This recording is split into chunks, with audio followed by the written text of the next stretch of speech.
সবাইকে স্বাগত। চ্যানেল 24 এর নিয়মিত আয়োজন ক্লেমন বিয়ন্ড দ্য গ্যালারিতে আপনাদের সঙ্গে রয়েছে আমি আরিফুল ইসলাম। আজকে কথা বলবো বিপিএল চ্যাম্পিয়ন বরিশালের সাফল্য নিয়ে। আমাদের সঙ্গে রয়েছেন দলটির হেড কোচ মিজানুর রহমান বাবুল, আপনাকে স্বাগত। ধন্যবাদ। দর্শক, আপনিও যুক্ত হতে পারেন এই আলোচনায় স্ক্রিনে দেখানোর নম্বরে। আমরা যে এই বিষয়টি নিয়ে কথা বলতে চাই যে বরিশালের সাফল্য, সময়টা দুর্দান্ত কাটছে আপনাদের। গতকাল মানুষের ভালোবাসায় সিক্ত হলেন বরিশালে। সোফার পুরো ক্যাম্পেইনের অভিজ্ঞতাটা কেমন? বলবো যে আলহামদুলিল্লাহ। শুরুতেই অবশ্যই আমরা চ্যাম্পিয়ন হয়েছি, গতবার আমরা চ্যাম্পিয়ন ছিলাম। সো এটা ধরে রাখাটা আমরা চেয়েছিলাম, এটা আমরা যাতে ধরে রাখতে পারি। সো সেই অনুযায়ী আমরা আমাদের টিমকে গঠন করার চেষ্টা করেছি শুরুতেই, এবং পুরনো যারা ছিলেন তাদেরকে আমরা রাখার চেষ্টা করেছি। সো সেই ক্ষেত্রে বলবো যে আমাদের টিমের শুরুটা খুব ভালো হয়েছে, যে একটা টিম গঠন করার ক্ষেত্রে। এবং যারা বিদেশি ছিলেন তাদেরকেও আমরা চেয়েছিলাম, যাদের গতবার ছিল তাদেরকেও কিছু আমরা রাখতে। সো সব মিলিয়ে বলবো যে খুব সুন্দর একটা এক্সপিরিয়েন্স এবং ইয়াংদের সমন্বয়ে একটা ভালো একটা টিম আমরা করতে পেরেছিলাম। এবং সবার মুখে মুখে একটাই কথা ছিল যে আমরা চ্যাম্পিয়ন হতে যাচ্ছি, এবারও আমরা চ্যাম্পিয়ন হব। সো এইটা অনেক ভীতিকর একটা ব্যাপার ছিল, যে এইটা সবার মধ্যে যদি ছড়িয়ে যায় আমরা চ্যাম্পিয়ন আগে থেকেই। সো এইটা আমরা চেষ্টা করেছি যে হ্যাঁ, চ্যাম্পিয়ন হওয়ার একটা ইচ্ছা সেটা থাকবে, কিন্তু আগে থেকে আমরা চ্যাম্পিয়ন হয়ে যাব এরকম যাতে সবার মধ্যে ওই ভাবনাটা না আসে, ওইটাতে যাতে আমরা বিপদগ্রস্ত না হই। সো ওইভাবে আমরা আমাদের প্র্যাকটিসটা গতবার আমরা শুরু করেছিলাম পুবেরগাঁও থেকে। এবারও আমরা আমাদের ফুল একদিন নিয়ে আমরা প্র্যাকটিস শুরু করেছিলাম এবং সারাদিন আমরা প্র্যাকটিস করেছি ওখানে, এবং ওখান থেকে আমাদের শুরুটা হয়েছে। তো আলহামদুলিল্লাহ শেষ পর্যন্ত আমরা খুব চ্যাম্পিয়ন হয়েছি। আমাদের জার্নিটা খুবই সুন্দর ছিল এবং ভালো। আপনি বলছিলেন যে ভীতিকর একটা ব্যাপার ছিল আপনাদের জন্য, যে এত স্টার জাতীয় দলের বেশ কজন ক্রিকেটার আপনাদের সব থেকে বেশি অন্যান্য ফ্র্যাঞ্চাইজির চেয়ে বিদেশি তারকাদের আপনি নিয়ে এসছেন। এটাই আসলে আপনাদের মধ্যে কি চাপ তৈরি করেছিল কিনা? জি, এটা তো অনেক বড় চাপ, যে চ্যাম্পিয়ন হওয়ার আগেই যদি ওই তকমাটা লেগে যায় যে আমরা চ্যাম্পিয়ন, খেলা শুরু হলো না, আমরা একটা কম্বিনেশন এখন পর্যন্ত গড়ে তুলতে পারিনি। সো সেই ক্ষেত্রে যদি আগে থেকে আমরা বুঝি যে চ্যাম্পিয়ন, বা আমাদের মধ্যে যদি ওইরকম মানসিকতা তৈরি হয়ে যায়, হ্যাঁ, সো তখন দেখবো যে আমার খেলাটা খেলতে পারছি না। সো সেটা একটা বিষয় ছিল, সেটা আমরা করতে চাইনি।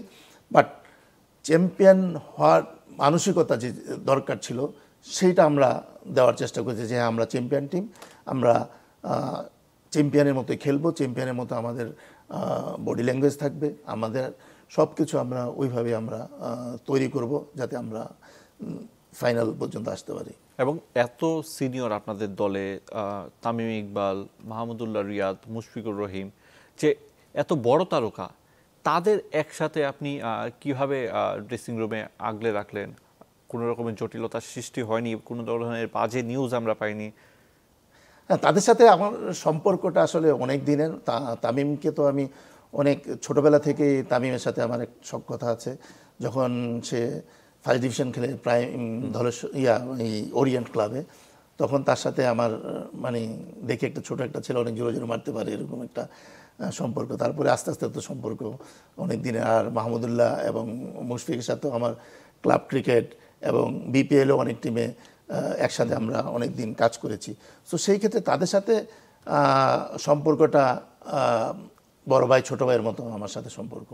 কোচ এলো পরের বিষয়টা। সো তাদেরকে আমি অনেক ভালো বুঝি কাছ থেকে, যে কখন কিভাবে তাদেরকে ম্যানেজ করা যায়। তারা অনেক এক্সপিরিয়েন্স, বাংলাদেশ টিমে প্রতিনিধিত্ব করেছে, বাংলাদেশ টিমকে ক্যাপ্টেন্সি করেছে বাংলাদেশ টিমে।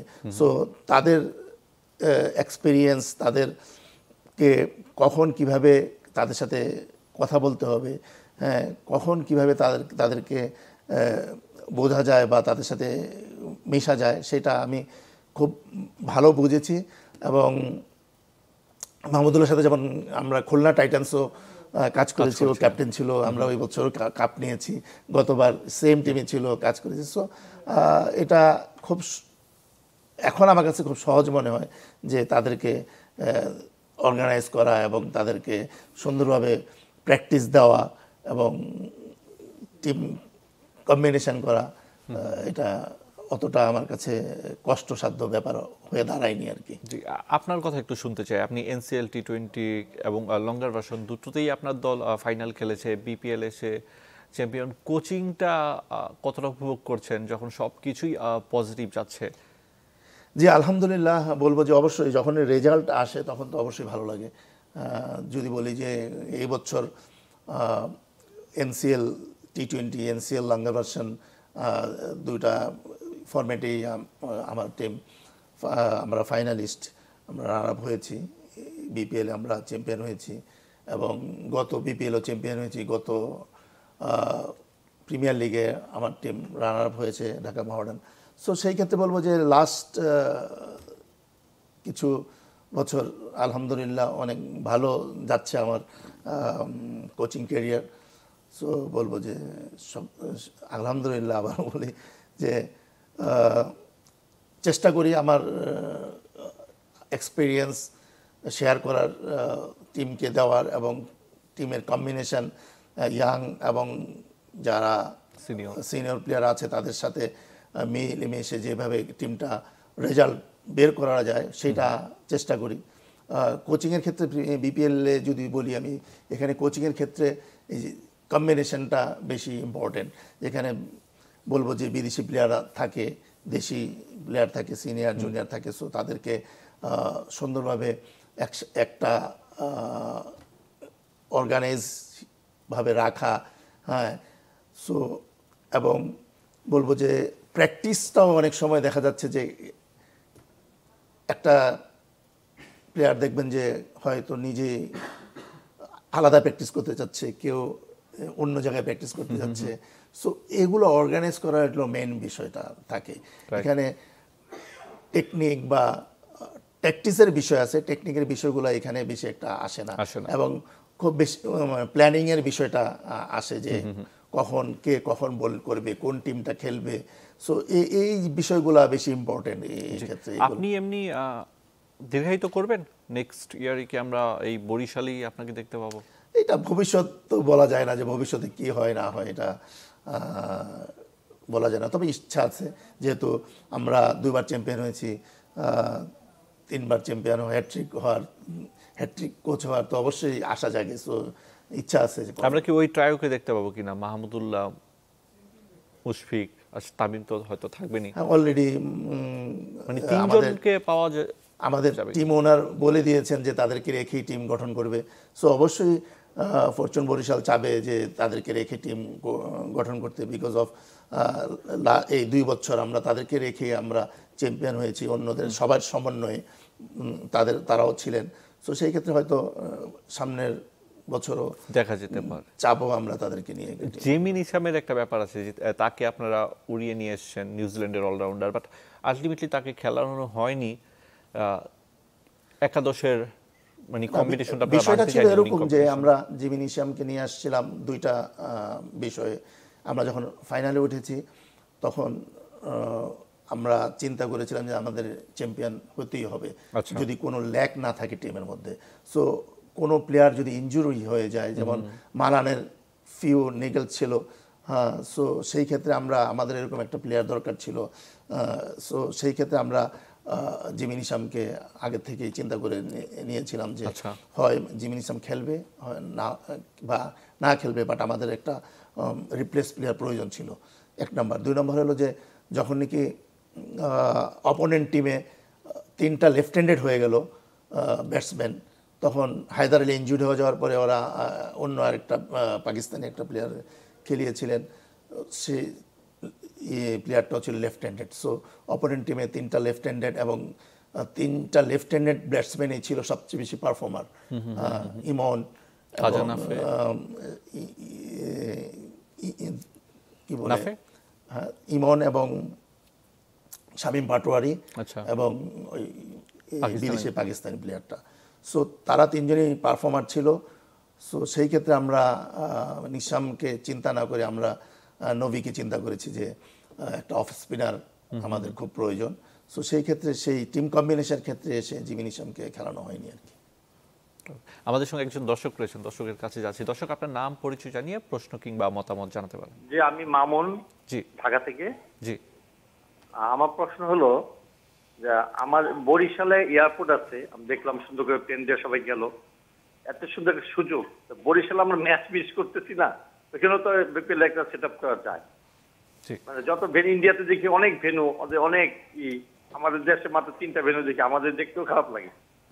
আমরা নেক্সট ডে এরকম ভেনু যে বরিশালে একটা ভালো সুযোগ আছে। একদমই। Thank you. দর্শকের প্রশ্নটি বুঝতে পেরেছি। তিনি ঢাকার বাইরে, চট্টগ্রাম কিংবা সিলেটের বাইরেও বিপিএলটা চাচ্ছেন, বরিশালে খেলা চাচ্ছেন। মানে বিসিবির উচিত এখন অন্যান্য জায়গায় ছড়িয়ে দেওয়া। যে এটা অবশ্যই খুবই দরকার, হোম এন্ড ওয়েতে খেলা।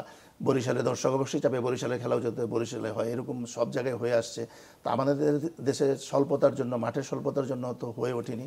বাট অ্যাজ এ বরিশালের কোচ হিসাবে আমিও চাবো যে বরিশালের খেলাগুলো, কিছু খেলা হলেও বরিশালে হোক, ফ্যাসিলিটিসগুলো বাড়ানো হোক। যেমন হোটেলের প্রয়োজন হয় অনেক বেশি, এবং মাঠ তো লাগেই, দরকার ভালো উইকেট দরকার। এখন বরিশালের স্টেডিয়াম তৈরি হচ্ছে, বেশ কিছুদিন যাবতীয় তৈরি হচ্ছে, এবং আশা করি যে নেক্সট ইয়ার স্টেডিয়ামটা তৈরি হয়ে যাবে। এবং আমিও আশা করি যে কিছু খেলা আমরা বরিশালে পাবো। এমনি তো বরিশাল গিয়ে আপনারা বুঝছেন যে মানুষের যে ভালোবাসা, এই যে ঢাকার বাইরে ক্রিকেটারদের দেখতে চায়, সেটা তো আপনি কালকে উপলব্ধি করতে পেরেছেন অনেক বেশি। আমি আসলেই আপনি ভেবেছিলেন এত মানুষ হবে? বরিশাল টিমের সাপোর্টারদেরকে আমি আমার পক্ষ থেকে, বরিশাল টিমের পক্ষ থেকে ধন্যবাদ দিই। তারা আমাদেরকে অনেক অনেক বেশি সাপোর্ট করেছে, শুধু বরিশালে নয়। আমি শুরুতেই বলি যে স্টেডিয়ামে সবচেয়ে বেশি সাপোর্টার আমাদের ছিল। তাদের উদ্দীপনায় আমাদের টিম অনেক ভালো ক্রিকেট খেলেছে, এবং আমরা কালকে যেয়ে দেখেছি তাদের যে ভালোবাসা টিমের জন্য, হয়তো আমরা আরও বেশি তাদেরকে দিতে পারিনি। আমরা স্টেজে গিয়ে তাদেরকে সেই ভালোবাসাটা দিতে পারিনি, সময় কম ছিল। বাট তাদের যে ভালোবাসাটা আমরা পেয়েছি, আমরা কৃতজ্ঞ তাদের কাছে, এবং আশা করবো যে এবং ওদের ভবিষ্যতে আমাদেরকে আরও বেশি সাপোর্ট করবে আমাদের টিমকে। ইনফ্যাক্ট এটা তো ন্যাশনাল টিম না, পুরো স্টেডিয়াম জুড়ে, মানে পুরো স্টেডিয়াম আমরা গ্যালারিগুলো দেখতাম লাল জার্সিতে, মানে আপনার বরিশালের জার্সিতে ইনফ্যাক্ট ভরপুর থাকতো। ফাইনালে যেটা সব থেকে বেশি দেখা গেল, এইটা দেখবেন যে আরও যদি এরকম বরিশাল টিম যদি আরও 4 বছর পরও যদি বরিশাল টিম, ফরচুন বরিশাল থাকে, দেখবেন যে এই লাল গেঞ্জিতে ভরে গেছে। বিকজ অফ একটা টিমের যখন এরকম দীর্ঘতায় বাড়ে, টি শার্টগুলো থেকে যায়, এরকম আস্তে আস্তে সাপোর্টার বাড়ে, সো দেখবেন যে সব লাল হয়ে গেছে। এবং আপনার কি মনে হয় যে দলগুলো যে শক্তিমত্তার পার্থক্য আরেকটু কমে আসা উচিত অন্যদের সঙ্গে? মানে বরিশাল যদি 100 হয়, তারপরের দলটা আসলে দেখা যায় 70, 80, মানে পার্থক্য থেকে যায় রংপুর, বরিশাল এগুলোর সাথে অন্যান্য ফ্র্যাঞ্চাইজিগুলোর। এটা তো নির্ভর করে টিম ওনারদের উপরে, যারা টিম কিভাবে তৈরি করবেন, কতটুকু খরচ করবেন, কতটুকু বিদেশি প্লেয়ার আনবেন, দেশি প্লেয়ার কাদেরকে নেবেন। সো সেটা সব টিমের ওনারদের উপরে, তাদের পরিকল্পনার উপরে টিম। সেক্ষেত্রে কি টিম কমানো উচিত? সেটা হয়তো যদি আরও সুন্দর ফাইটিং স্পিডের জন্য, বা যদি বলি যে প্রতিদ্বন্দ্বিতা আরও বাড়ুক, হয়তো যদি এরকম না হয়, যদি টিম কম হলে যদি আরও প্রতিদ্বন্দ্বিতা বাড়ে, তাহলেও হইতে পারে।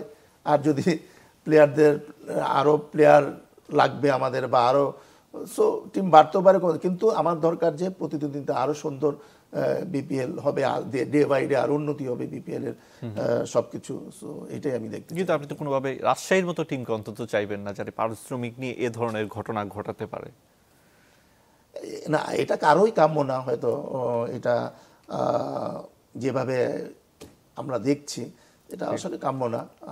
আশা করবো যে ওদের ভবিষ্যতে এরকম হবে না। যে আমরা আলোচনায় ফিরবো, তবে তার আগে ছোট্ট একটা বিরতি নিচ্ছি ক্লেমন বিয়ন্ড দ্য গ্যালারিতে। বিরতির পর আবারও ফিরে এলাম চ্যানেল 24 এর নিয়মিত আয়োজন ক্লেমন বিয়ন্ড দ্য গ্যালারিতে। আপনাদের সঙ্গে রয়েছে আমি আরিফুল ইসলাম, আর আমার সঙ্গে রয়েছেন ফরচুন বরিশালের হেড কোচ মিজানুর রহমান বাবুল। কথা বলছিলাম বিপিএল চ্যাম্পিয়ন বরিশালের সাফল্যের নেপথ্যে যেসব রয়েছে। একজন দর্শক রয়েছেন, তার কাছে আগে যাচ্ছি। দর্শক, আপনার নাম পরিচয় জানিয়ে প্রশ্ন করতে পারেন। আমি যশোর থেকে শুভ বলছিলাম। আমি বরিশালের কোচ, আমি স্যারকে প্রশ্ন করতে চাই আছে। জি, প্রথমটা হচ্ছে আরিফুল, মানে আমার ধারণা হচ্ছে যে ভবিষ্যৎ বাংলাদেশের একটা বিগ স্টার হবে। এখন বরিশালে তো একটা ম্যাচও পায়নি, সামনে সম্ভবত মোহামেডানেও আরিফুল সারের টিমে আছে।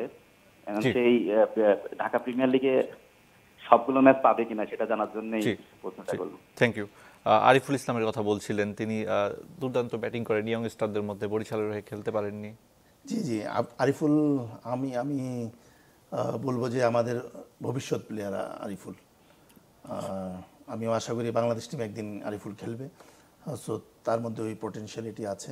হ্যাঁ, আমি বরিশাল টিমে খেলাতে পারিনি কম্বিনেশনের কারণে, সো অনেক চেষ্টা করেছিলাম যে কিভাবে তাকে টিমের মধ্যে আনা যায়, বাট হয়ে ওঠেনি।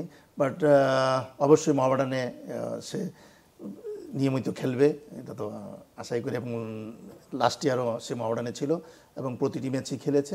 ইনজুরির কারণে কিছু ম্যাচ খেলতে পারেনি, বাট সে আমার নিয়মিত প্লেয়ার ছিল। জি, অনেক ভালো প্রশ্ন করেছেন দর্শক। আর এমন অনেক ক্রিকেটারই রয়েছেন যারা খেলতে পারেননি। নাঈম হাসানের কথা বলতে পারি আমরা, নাঈম খেলতে পারেননি। যে নাঈম খেলতে পারেনি, শহীদুল খেলতে পারেনি কোনো ম্যাচ, এবং আরিফুল। সো সত্যি আমরা কৃতজ্ঞ তাদের তিনজনের প্রতি। রিজার্ভ বেঞ্চে বসে থেকেও যে তারা একদিনও মনোকষ্ট পায়নি, বা তাদের ফেসে আমি কখনো দেখিনি যে তারা বসেছিল। তার এরকম কম্বিনেশনের কারণে আমরা এবং এরকম টিমমেটের জন্যই আমরা আসলে চ্যাম্পিয়ন হতে পেরেছেন। নাজমুল শান্তর কথা কি বলবেন? বাংলাদেশ দলের অধিনায়ক, তিনি ম্যাচ খেলতে পারলেন না, আর একটা সময় তাকে বাদ দেওয়া হলো পারফরমেন্সের কারণে। না, ফুললি আসলে নাজমুল শান্তকে আমরা শুরু থেকে খেলিয়েছি, হয়তো সে শুরুতে ওইরকম ভালো খেলতে পারেনি সেই কারণে না। সে বাংলাদেশ টিমের captain, one of the best batsman Bangladesh টিমের। বাট আমাদের উপরের সারিতে এত বেশি লেফট হ্যান্ডেড ব্যাটসম্যান ছিল যে ওই কম্বিনেশনে এসে শান্তকে আমরা আসলে রাখতে পারেননি। রিশাদকে তো আপনারা ফার্স্টে পিক করেননি, মানে তাকে তো পরে নেওয়া হলো। জি, রিশাদ যখন আমাদের শুরু থেকেই তো ছিল। সো আমাদের ওই সময়ের যে টিমটা ছিল, আমি বলবো যে দ্যাট ওয়াজ মানে সবচেয়ে ভালো টিম ছিল আমাদের। ফাহিম আশরাফ, জাহান্দাদ, ওই বোলিংয়ের যে কম্বিনেশনটা ছিল, হয়তো রিশাদকে তখন আমাদের প্রয়োজন ছিল না, তখন শান্ত আমাদের টিমে অ্যাজ এ ব্যাটার হিসেবে খেলেছে। বাট যখন জাহান্দাদ এবং ফাহিম আশরাফ চলে গেছে, তো আমাদের বোলিং কম্বিনেশনটা টোটালি নষ্ট হয়ে গিয়েছিল। সো ওই টিম কম্বিনেশন করতে গিয়ে ব্যাটসম্যান এবং বোলার বানাতে গিয়ে আমাদেরকে হয়তো কারো না কাউকে বসাতে হয়েছে, কাউকে খেলাতে হয়েছে। রিশাদ এমনিতে ম্যাচ জিতিয়েছেন, এবং সব থেকে বড় লেগ স্পিনারের ব্যাটিংটা আসলে না, দুর্দান্ত ছিল। রিশাদ আমাদের আশা করবো যে অনেক দিনে বাংলাদেশ টিমে খেলবে এবং সে দিন বা ডে বাই ডে তার খেলাকে আরো উন্নতি করবে, এবং সে আমাদের কি প্লেয়ার আমাদের দেশের। এমনিতে আপনাদের মনে হয়েছিল যে এই রান চেস করা সম্ভব, নাকি উইকেট আরো রান হওয়ার কথা ছিল বেশি, সে তুলনায় কম হয়েছে? না, দেখেন যে শুরুতেই যখন তারা ব্যাট করছিল তখন মনে হয়েছিল যে 200-র চেয়ে বেশি রান হবে, তাদের যেই স্ট্রাইক রেট ছিল বাট একটা পর্যায়ে গিয়ে আমরা লাস্ট 4 ওভারে 30 রান হয়েছে। এটা আমি আমার বোলারদের ধন্যবাদ দিব। ওইখানে মোহাম্মদ আলী 2টা ওভার বোলিং করেছে, ইবাদত 1টা ওভার বোলিং করেছে, মায়ার্স 1টা ওভার বোলিং করেছে। তখন তাদের কাছে কি মেসেজ পাঠানো হয়েছিল? আর কি আমাদের যে প্ল্যানিং ছিল যে last 2 over Mohammad Ali bowling করবে, ইবাদত বোলিং করে, আমরা যত বাউন্ডারি লেস বল করতে পারি। বাট রানটা অবশ্যই আরো বেশি হওয়ার কথা ছিল, বিকজ অফ তারা সবাই সেট ব্যাটসম্যান ছিল।